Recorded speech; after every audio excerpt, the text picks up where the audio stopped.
let's talk about the $24,000 fursuit being made by Zuri Studios. Because I wanted to go over this and I wanted to record it, but hey, you know what? Fuck it. We're doing it live, right? I didn't actually know about this until earlier today when I was looking through Twitter and I saw people doing the whole like subtweet bitching about something that's very vague that I didn't know the full context about. It was something along the lines of like, imagine spending $24,000 for a fursuit. The point that I'm making here is that eventually, with a bit of research and just going into a friend's stream, I learned the fursuit maker known as Zuri, or Zuri Studios, put out a little bid for a suit slot, a custom fursuit slot, on the dealer's den, where you could bid on the slot, and if you won it at the end of it, you got the suit slot, and you could get whatever you want for a fursuit from Zuri, which, if you don't know Zuri, they make some fucking god-tier fursuits. Like, they look gorgeous.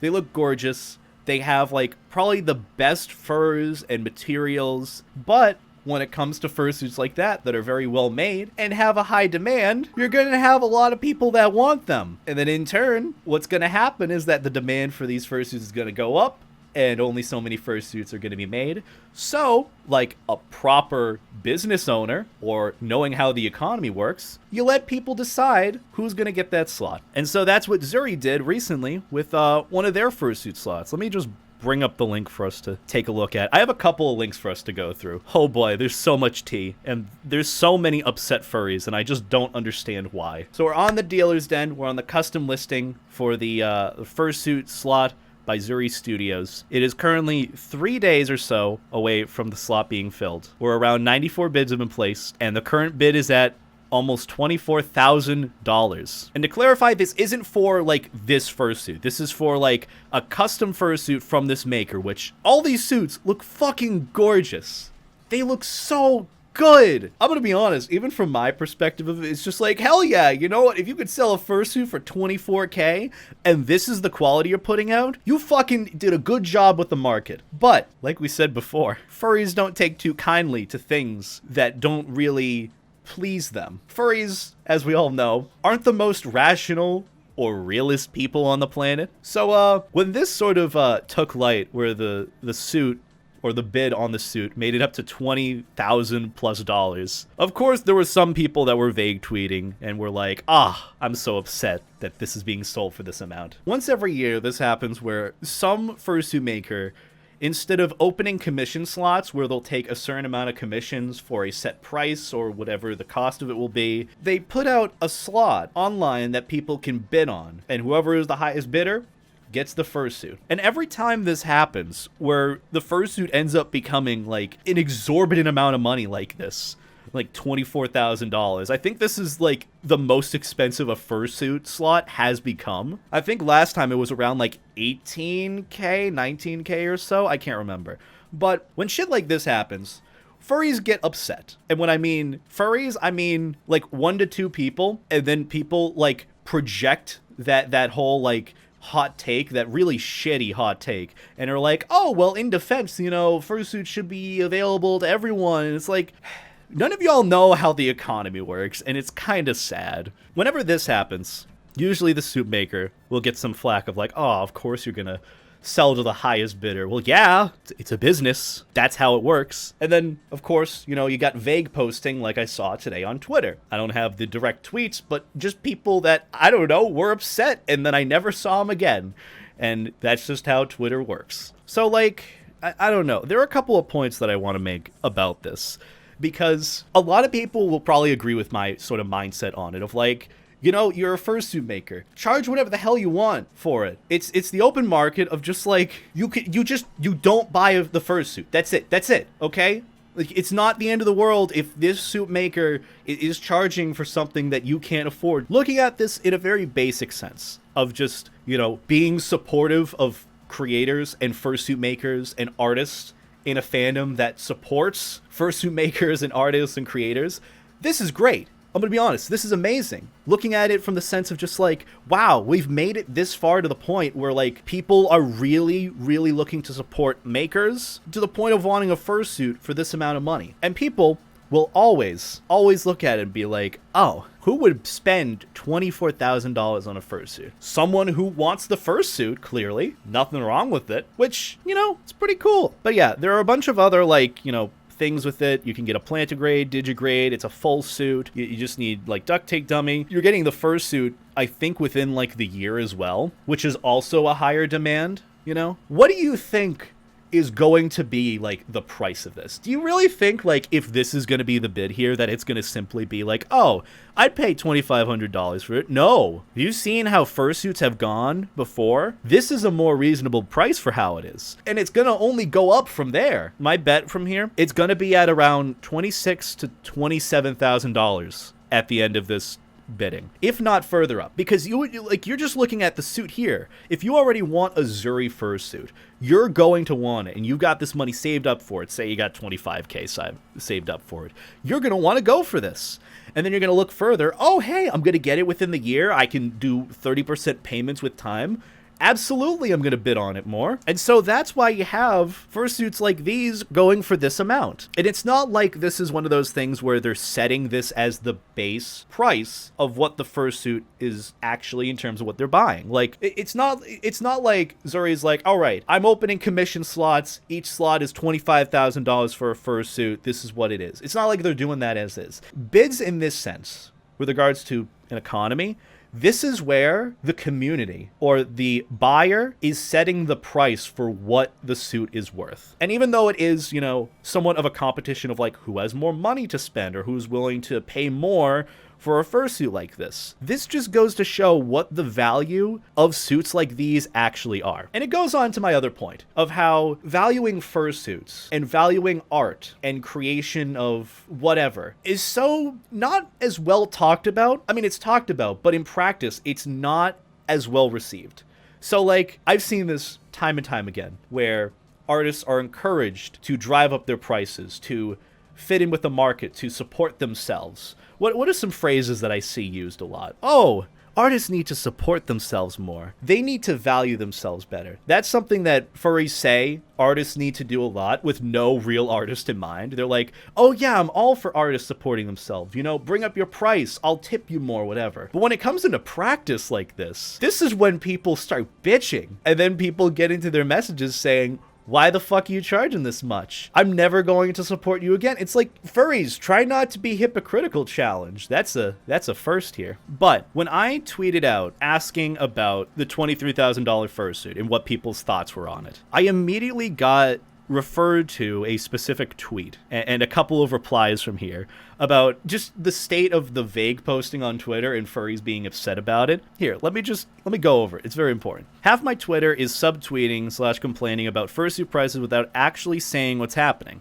If you're wondering what the fuck is happening, a Zuri fursuit slot has been bid up to like 23K plus. And of course, people are complaining or whatever. And then Daiquiri Panda comes in clutch with a good point here. I've seen 500 tweets defending the supposed hot take of this is too much for a fursuit. You know how many tweets I've seen actually making the hot take?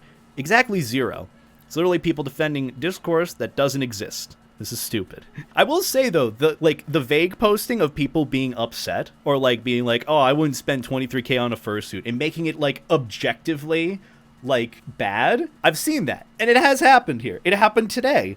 But with regards to the original tweet of it, of like people defending the hot take or whatever, or defending the shit take, hasn't existed. Believe it or not, capitalism still exists, and the furry fandom relies so much on the economy.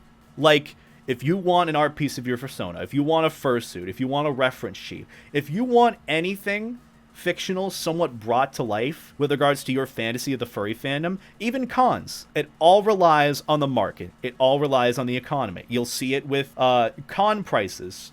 Being able to register for a con, prices go up. Being able to register and get a room for a con, prices will go up. Prices will fluctuate depending on how the economy is. That is how, unfortunately, the world works. With regards to suppliers and makers like this, it all comes into the perspective of supply versus demand. And there's like this whole graph for it, but I don't want to go into the specifics of the economy and economic value and all that. But when it comes to it, fursuit makers have to value their product and see who is willing to pay for something of a higher value, or how many customers they'll gain if the prices of their commissions or their products go down.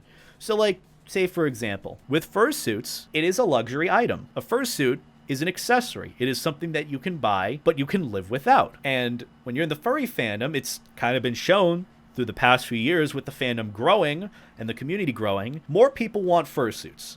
The demand for fursuits is going up, but the amount of people that are able to make fursuits in a specific style, in a specific quality, by a certain maker, is about the same, if not going down. So in this sense, there are a lot more people that want fursuits than there are able to be fursuits to be made. And so the prices of fursuits are going to go up.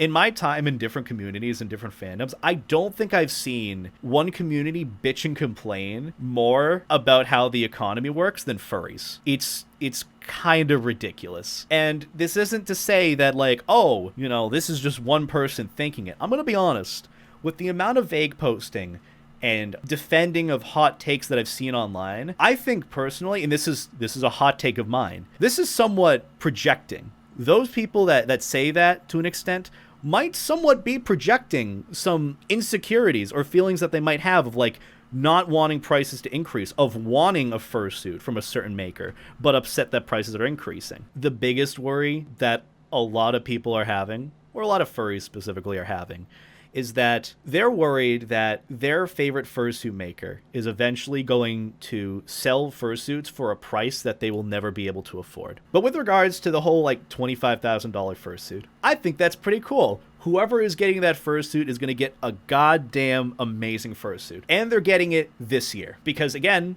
fursuits take time. Fursuits take a lot of fucking time to make. You're getting a suit that normally would take like 2 to 3 to 4 years to happen, depending on, you know, the fursuit maker's queue. You're getting it this year. It increases the value of the suit. It all goes into play back to like the main 3 things of like how you make a product. The materials that go into it, the quality of the materials, if you're using good materials, bad materials, the work that you put into it, like workforce, labor, the fursuit makers spending all their efforts on it, and the big thing being time. How quickly are you going to get it? How much time is it going to make it? How much time is going to take to make the suit? So on and so forth. Once you get those 3 things down, that's how you can value your products. And there are some other things with it, you know, like with other labor costs or shipping costs, or, you know, valuing a market, or like return on investment, whatever, you know, like it's just basics to an economy. And at the end of the day, I think Zuri made a really good call. I know it might actually mark the beginning of fursuit makers doing this for selling their suit slots to the highest bidder, but that just helps them value how much their fursuits are. Because if the suit is sold, if the Zuri suit is sold for $25,000, who's to say that they won't open commission slots for around a $20,000 suit in the future? Who's to say they might not bid it again or sell some pre-mades? You know, that's just how the market is. So you might see fursuit makers try and do that in the future, where they might start putting their fursuit slots out on the dealer's den where people can bid on a slot. It's a very good way to determine the value of your business, because people are valuing it for you. Do they want a suit in your style, whatever their character may be? How much are they willing to pay for it? And you'll see exactly what the result will be in a few days for Zuri Studios. You'll see the exact thing when other fursuit makers do that. Not all will do that. Some will still do the whole commission queue thing and, you know, just whatever. It's just, I don't know. The furry fandom is changing, and I think in a good way, you know? This is all good in the long run. I wouldn't worry about never being able to afford a fursuit. You'll be able to, okay? You can get a fursuit. Also, like, I just want to, like, I guess finish off this video with a bit of a tweet that Jill Costumes put together, little thread that I think will sort of drive the point home with how things are. And I think is a very good message here. So, okay. Makers hold auctions in order to let potential clients pay exactly what they feel our work is worth. The demand for our work absolutely exceeds our ability to produce 100-fold. The product shortage will be there no matter how we choose to sell our work. Which, like I said, a lot of people that want fursuits compared to just the ability to make them. Fursuit making is a free market, and prices are driven by demand. No maker has asked for these auction prices outright, and I promise you, we are bowled over almost every round these days. Thank you so much for your support and interest in what we love to do. There are many, many makers crafting these days, and I'm positive there is someone out there who is a perfect fit for your own budget and schedule too. We are infinitely flattered that you are interested in our work, believe me. This has always come such a long way, thank you. That's just kind of the point of things, you know? Even just the final message from Jill. It's just like, hey, you know, I'm sure you'll find someone. I don't know. That's just sort of a nice sentiment at the end of it.